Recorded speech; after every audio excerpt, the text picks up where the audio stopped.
Isang matinding iskandalong yumanig sa bansa matapos ang matagumpay na operasyon ng mga otoridad sa loob ng Malacanang kung saan nakumpiska ang bulto-bultong iligal na droga. Ayon sa mga ulat, isinagawa ang raid matapos makatanggap ng impormasyon mula sa mga whistleblower na nag-uugnay kina Pangulong Kuting Jr. at House Speaker Martin Tambaloslos sa iligal na aktibidad. Sa nasabing operasyon, natagpuan hindi lamang ang hindi mabilang na halaga ng droga na tinatayang magkakahalaga ng bilyong-bilyong piso. Kad namang inaresto sina Pangulong Kuting Jr. at Tambaloslos matapos lumabas ang mga ebidensyang nag-uugnay sa kanila. Maring tinanggi ng kampo ng Pangulo ang mga paratang at sinabing isa itong malisyosong hakbang upang pabagsakin ang kanilang administrasyon. Gayunpaman, nananawagan ng taong bayan ng agarang hustisya at masusing imbestigasyon upang mapanagot ang mga nasa likod ng katiwaliang ito. Sa ngayon, patuloy ang ginagawang pagbusisi ng mga otoridad sa mga nakalap na ebidensya habang ang Korte Suprema ay naghahanda na sa pagdinig ng mga kasong isinasampal laban sa dalawa. Sa balitang ito ay nagdulot ng matinding pagkabigla sa publiko na umaasa ng mabilis at patas na pag-aksyon mula sa gobyerno. Samantala, patuloy ang mga protesta sa lansangan na nananawagan ng malinis na pamamahala at hustisya para sa bayan. At yan nga ang balitang ating pagkakatutukan. Ngunit bago ang lahat, siguraduhin mag-subscribe at ihit ang notification bell para sa patuloy na pagtutok sa mga sulyap ng bagong balita sa tunay na boses ng masa.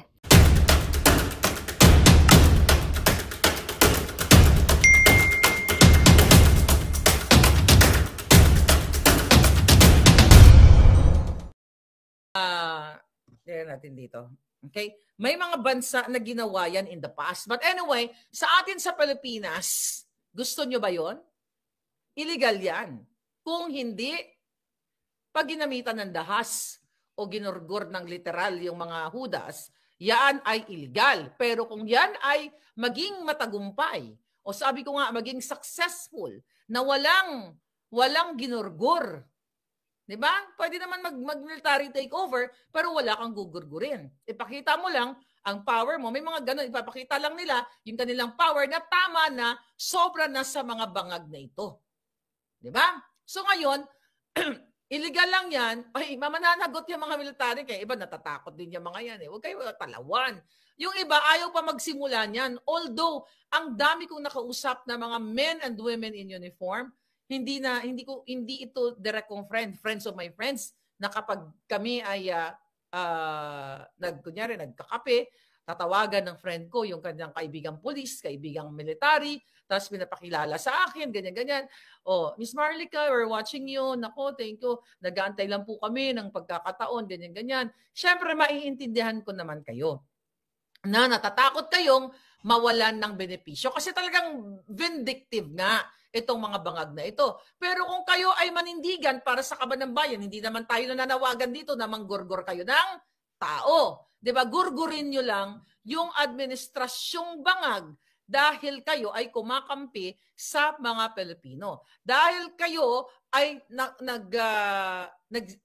nag-aalab ang inyong damdamin dahil wala ng democratic, wala ng democratic process or democracy sa ating bayan. Dahil lahat ginugurgur kayo, katulad na lamang ng inyong kabaro na si Wilkins Villanueva, si Colonel Grajado at iba pang mga polis. Tapos yung mga nakakulong, yung mga kriminal, yung mga gumugurgur ng tao, literal na gumugurgur, ay pinapatakas ni Bangag, di ba? Administration, katulad na lamang ni Matobato, katulad na lamang ni Asierto, kung sino pa.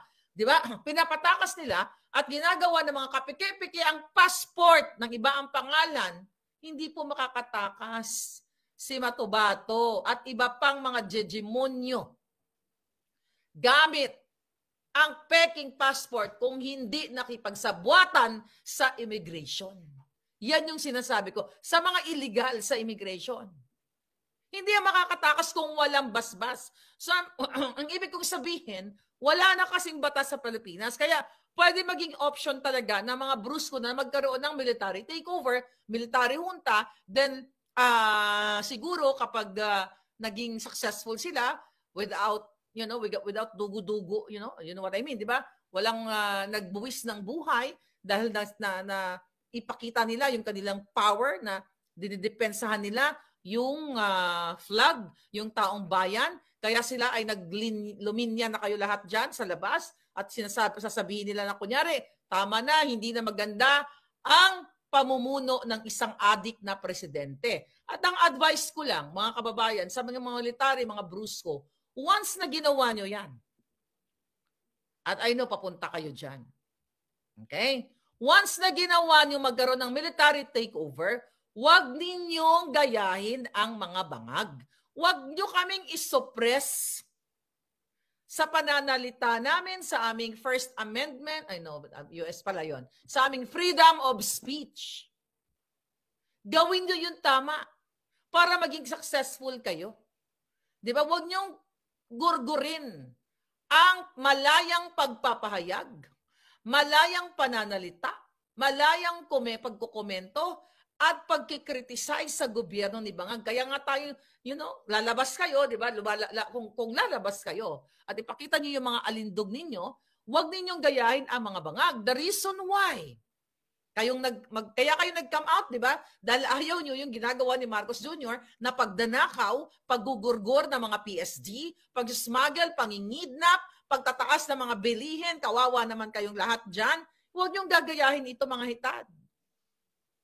Mga pulis, mga sundalo, huwag niyong gagayahin ito. Huwag kayo mag-ala martial law. Gawin niyo lang yung tama para sa taong bayan. Okay? Kumilos kayo, kung gusto niyong kumilos, isave ninyo ang inyong bansang pinakamamahal. Dahil kung hindi kayo kikilos, ipupush ko kay President Trump.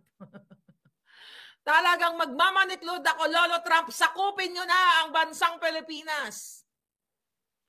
At ikulong o igurgurin ang mga kawatan ng mga politiko para again ang makinabang ng resources ng taong bayan ay taong bayan. Hindi iilang pamilya o maraming pamilyang nasa Kongreso, Senado, nasa mga gobyerno ang patuloy na ini-enjoy. Tignan niyo ang mga hiho di punggol. Pabakabakasyon ang mga magnanakaw sa Korea, sa Japan, sa iba't ibang bansa. Gamit ang pera ninyo. Samantalang kayo, padil-dil-dil-dil lang ng asin.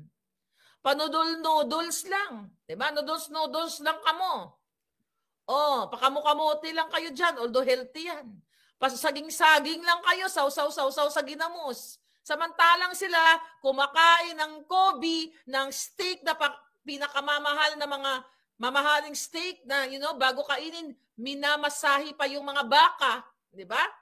Para yan sa kanilang mga pamilya, sa mga sarili nila, sila ay nag-i-enjoy sa pera ninyo kasi ayaw nyong manindigan. And I hope kapag nagdesisyon ang mga bruskong mga kalalakihan at mga maalindog na mga kababaihan na uniformado, ay isipin ninyo na kung manindigan kayo, hindi dahil magsiga-sigaan kayo o mag-martial law type kayo, katulad ng ginagawa ngayon ng mga bangag at ng tatay niya, kundi kung gawin nyo man yan na lumabas kayo, you're doing it for the common good, for the Filipino people, hindi dahil sa inyong personal interest din. Then you wait for what? Like a couple of months, then ilagay nyo si Sara Duterte. Or ako naman kasi ganito, this is my opinion pagdating dyan. I really don't care kahit si Juan de la Cruz, kahit si Karen Bautista ang ilagay nyo dyan, si Maricel de Mesa, okay? Si Sandy Cabuntala, kahit silang ilagay nyo dyan, wala akong pakialam. As long as ginagawa nila ang para sa Pilipino, as long as panagutin, gurgurin ang lahat. Diba? Yun ang panawagan natin. Talagang puksain. Puksain lahat, bawiin ang pera ng Pilipino sa mga kawatan at ibartolina o gurgurin, gurgur squad. Diba? Isa sa gusto ni Attorney Vic din yan ay gurgur. So yaan dapat ang gagawin ninyo para magkaroon kayo ng maalwang Pilipinas. Kung patuloy na lang tayo, I'm just looking forward na kung may mga nakakarating sa ating mga impormasyon na baka mag-aklas ang mga brusko. Ibalik ninyo, mga kababayan, ang peaceful community. kung gagawin nyo yan. Kasi may pros and cons naman yan eh. Ang ano niyan, ang kagandahan niyan, kung talagang pag binitbit nyo si Bangag at ilublob nyo sa Kumunoy, ilagay nyo sa Bartolina, kung saan nyo man gusto gawin, mga kababayan, eh dapat, yang mga yan, mga walang kwentang tao yan. Si Lisa Tanas, isang butod, isang kawatan, isang kidnapper. Ikumpara naman sa inyong mga brusko, ikulong nyo yung mga hayop na yan. Burahin nyo ang pangalan nila sa lipunan at tuluyan nyo silang burahin. Pagbayarin nyo sila sa kanilang mga kasalanan dahil mamamatay tao yung mga hayop na yan, manggugurgur, magnanakaw, lahat na. Yan ang gawin ninyo, mga brusko. Yan ang magandang posibilidad na pwede nyong gawin as military, as men and women in uniform, na sumumpa. May pakiskis pa kayo sa flag, di ba? Yeah, well, sa Pangulong Duterte lang naman ang nakikita ko talagang na nire-respeto ang ano natin, ang ating flag at bansa at talagang ginugurgur ang mga dapat gurgurin na mga kawatan, na mga letse sa kaban ng bayan. Yan ang gawin nyo, mga military. Huwag nyong paduguin. Huwag kayong magpadugo. Di ba? Alam mo yun sa Ilonggo, meron yan eh. Kailangan may padugo pag yung mga nagpapatayo ng mga building, di ba? Minsan may padugo yan. Minsan may mga na mamamatay dyan, di ba? May mga nagbubuwis ng buhay. Ang tawag dyan sa amin is padugo. Huwag na kayo magpadugo. Kailangan nyo lang pantayin ang kanilang mga tiil. Di ba? Kailangan nyo lang tanggalin sa pwesto ang mga mandarambong. Labanan ninyo ang katiwalian, labanan ninyo ang kanakawan, labanan ninyo ang kasmagliran, ang kakidnapan na ginagawa ni Marcos Jr., ni Lisa Tanas, ni Tambaluslos. Yan, naging powerful sana kayo at tutukan ninyo ang kapakanan ng taong bayan na ngayon, tignan ninyo, ulit-ulitin natin, ang inyong kabaro dyan sa Basilan ay ginorgor na lang, nang ganon-ganon na lang, namamayagpag ang mga rebelding makakaliwa o iba pang mga rebelde, ang mga krimen, ang pulburon ay lalong bumabagsak, nagmumura at affordable na sa mga kabataan. Yan ba ang proud to be Filipino? So you do good. You do something, mga military. Kung magkakaroon ng kayo ng military, tsuba-tsuba, di ba? Huwag nyo lang hayaan na gurgurin ang freedom of speech ng taong bayan. Ganito pa rin, huwag nyo silang kasuhan.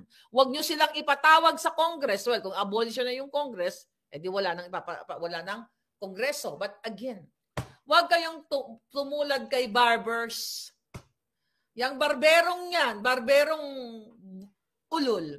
Huwag kayong tumulad kay Abante, kay Fernandez, kay Ortega, kay Adjong, kay Acop, lahat ng mga hegemonyong mga julul na pikon sa atin, sa aming mga vloggers, and even you netizens, pikon na pikon sila dahil binubukelya natin ang kanilang mga kawalanghiyaan, katulad nga kay Colonel Grijaldo na binuking ni Colonel Grijaldo na ang congressman, katulad ni Ako, ni Abante, ni Fernandez, ay pinipilit siyang impluwensyahan para ayunan ang kanilang mga kasinungalingan. Diba? Kayo mga militaryong bruskong-brusko, yan ang mga unahin ninyo. Ikulong ninyo sa... Okay. Ikulong ninyo yung mga yan. O ano man ang pwedeng possible na kaparusahan sa mga yan. Huwag ninyong sikilin ang aming mga karapatan na magsalita. Diba? Sana payabungin nyo naman ang buhay ng mga Pilipino. Diba? So ako naman, mataas ang respeto ko sa mga matitinong military, di ba? Kasi dati gusto ko maging police or sundalo nung bata ako. Kaya kung ano nung pinaggagawa ko sa buhay ko, umakyat ako ng nyug, umakyat ako ng mga katalunan, ng mga forest. Hindi, totoo yun. Di ba? Pag gumugulong-gulong ako, kasi feeling ko ako si Wonder Woman. Well, but seriously, kasi gusto ko, nung bata ako, parang, pag nanonood ka ng mga movie or show, gusto mong lipulin ang mga kasamaan, di ba? Ano bang sinisimbolo ni Wonder Woman? Di ba? Ni Superman, di ba? Ang symbolism niyan ay nililipol nila yung mga masasama. So ako nung bata pa lang, gusto ko maging Wonder Woman at tatalian ko lahat ang ulo ng mga kawatan. Di ba? I think kaya ganon. So anyway, sana gawin yan ng military, ang tama para sa kapakanan ng taong bayan. Ipasuka lahat ng ininom ni Satanas na mamahaling wine, ipasuka lahat ang mga ninakaw nila kahit na nasa ibang ibang bansa na. Well, para hindi nila mapakinabangan ang mga ninakaw nila, the ultimate solution diyan is gurgur them sa loob ng kulungan. Gurgurin ang administrasyong walang hiya. 'Di ba? Kailangan nga makita natin na anong gusto nyo? Buhay sila na nakakulong sa Bartolina or gurgur right away? Kapag meron tayong legalidad na pagbabasehan na sila ay literal na gurgur. I think para sa akin, lahat, to me, gurgur the whole family. Kung may kapangyarihan ako sa ngalan ng legalidad, I will gurgur all of them. Para hindi na nila mapakinabangan ang ninakaw nila. Hanggang sa kaduluduluhan na lahat ng kamag-anak nila, yun nakikinabangan kasi hindi naman lahat ng kamag-anak makikinabang yan. Yung hindi lang yung alam mo, matitrace mo kung sino ang nakinabang sa mga ninakaw nila. Gurgur all of them. Burahin sila sa mapa. Burahin sila lahat. Para hindi nila mapakinabangan ang perang ninakaw nila. At hindi na sila dapat pamarisan. Dahil sinira nila ang ganda ng Pilipinas, sinira nila ang kinabukasan ng Pilipino. Binaboy nila ang utak ng mga kabataan dahil sa pagpapalaganap ni Lisa Panas, ni Bangag Jr. ng what? Ng pinagbabawal na pulburon, ng droga at kung ano-ano pa. Mga palangga, naging successful, okay? Ang mga, naging successful naman sa ibang bansa katulad ng Thailand. Di ba? Sila ay nagkaroon din ng military junta. Anong ginawa nila, mga palangga? Sinugpo nila. Di ba? Hinuli nila lahat ng mga kawatan. Kaya tingnan mo ngayon ng Thailand. Di ba? Kaya nga gusto ni Altenco doon Doon nagpakasal ang kanyang anak. Nandoon ang mga kawatan na cabinet secretaries. Kasi feeling nila mas masaya doon sa Thailand over sa inyong Pilipinas nyong mahal. Right? Doon sila nag-enjoy. Kasi mas maganda ang sistema, mas ligtas ang mga tao sa Thailand kumpara sa Pilipinas na natakot sila siguro siguro nasa beach sila kung saan man sila. Baka biglang silang bangbangin ng mga makakaliwang grupo. Biro mo sila mismo, wala silang tiwala sa sarili nilang bayan. Wala silang tiwala sa security dahil hindi naman secured ang pamumuhay ng ating mga palangga, di ba? So yung ginawa ng Thailand. What else? Sino pa ang gumawa nito? Like, what do you call it? Myanmar. Okay? Recently, di ba? 2021. Although hindi maganda yung nangyari sa kanila kasi maraming mga karahasan and everything, ako ayaw ko yan mangyari sa Pilipinas. Na magkaroon ng duguan. Ang gusto ko lang magpakita ng paninindigan ang mga men and women in uniform kung gusto nyo talaga. Kasi yan ang nakikita natin dyan, nalalabas sila sa kalsada, lumabas na kayo, pero wag na kayong manakit. Diba? Panagutin nyo lang ang mga bangag. Diba? Yan ang gawin ninyo mga hitan. Kasi pinoprovoke na. Si Barbers, pinoprovoke si Grijaldo. Tawagin mo yung mga kakampi mo. Nasaan ang professionalism? Nasaan ang ethics? Which is wala naman silang ethics. Wala na silang sinusunod na batas. Diba? Instead, i-encourage nila ang mga Pilipino, ang taong bayan, ang mga estudyante, mga kabataang estudyante, na you have to be part of the public discourse. You have to be part sa mga usaping panggobyerno, public interest. Anong ginagawa ni Barbers na mga buwaka ng ina? Anong ginagawa ng bangag na gobyerno? Ipatawag yan! Ipatawag si Jason Sa. Ipatawag si Pam. Diba? Ipatawag si Maui. Ipatawag si Attorney Trixie. Ipatawag si Ana Maalindog. Uy. Ayan. Yan ang pinatan ko na apelyido mo, teacher, Prof. Ana. Maalindog ka na. Okay? Yan ang gawin nila. Ayaw nila tayo magsalita. Si Marlica kasuhan. Kasi yung bunganga ni Marlica, pinagli yata ako sa halo. Di ba? Panaglihi yata ako ng nanay ko sa halo. Alam niyo yung halo? Ano ba sa Tagalog ang halo? Hindi ko alam. Di ba ang halo lagi? Bangag, bangag, bangag. So, ganon yun mga palangga. Ano ginagawa ng mga jutang Ginemes dyan? Sa Kongreso, patawag si Marlica, kasuhan si Marlica, kasuhan si General Macanas. Oh, ni Acorda, lahat na lang na magsasalita, tangina ng mga hayop na to, kakasuhan. Eh di tama na lang yan kung gusto ng mga military na kayo ay magkaroon ng military intervention, eh din go for it. You have to make sure na magwagi kayo at magnawagi ang taong bayan. Kasi pag hindi kayo magwagi at hindi kayo buo, eh talagang papagurgur kayo, di ba, at tatanggalin yung mga benepisyo ninyo. Alam ko yan ang kinatatakutan ninyo. Huwag kayong matakot sa isang bangag. Kung nga hindi takot, kayo takot. Tangay ng mga yan. Ayun, bayawak daw yung halo, sabi ni Romeo Roa at John Ree. Di ba, bayawak? Doon ako Di ba? Gusto niyo ba maging yung ngangabel siya maging bayawak? Halo? Oo nga, naalala ko sa altang yan. Halo, my God, 30-something years ko lang huling narinig yun. Pabo. Pwede rin ako pinagpili sa pabo, sabi ni AB. Turkey yung maingay. Di ba yung halo? Hindi, yung halo kasi hindi laging gumaganon eh. Pabo, sabi ni Wanderer. Pinaglihin niya ako sa pabo. Masarap yung turkey eh. I know. Pero you know what? Kaya ko magluto ng masarap na turkey. Nalagyan ko ng tanglad yan. Ayoko ng turkey pag Thanksgiving, yung very American way of cooking. Hindi ko ginagawa yan. Pag nagluluto ako ng turkey, ng pabo, nalagyan ko ng bonggang-bonggang maraming tanglad, bawang, and everything. Kaya nagiging lechon manok ang lasa. Di ba? Gangis. Oh my God. Sabi ni Cathy Magbago, yung tuwing takip silim, yung maingay sa atin.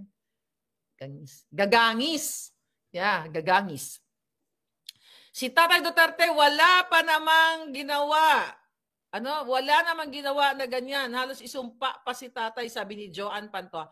Ayun na nga, kasi intimidated sila sa ngangabels at talino ni Pangulong Duterte.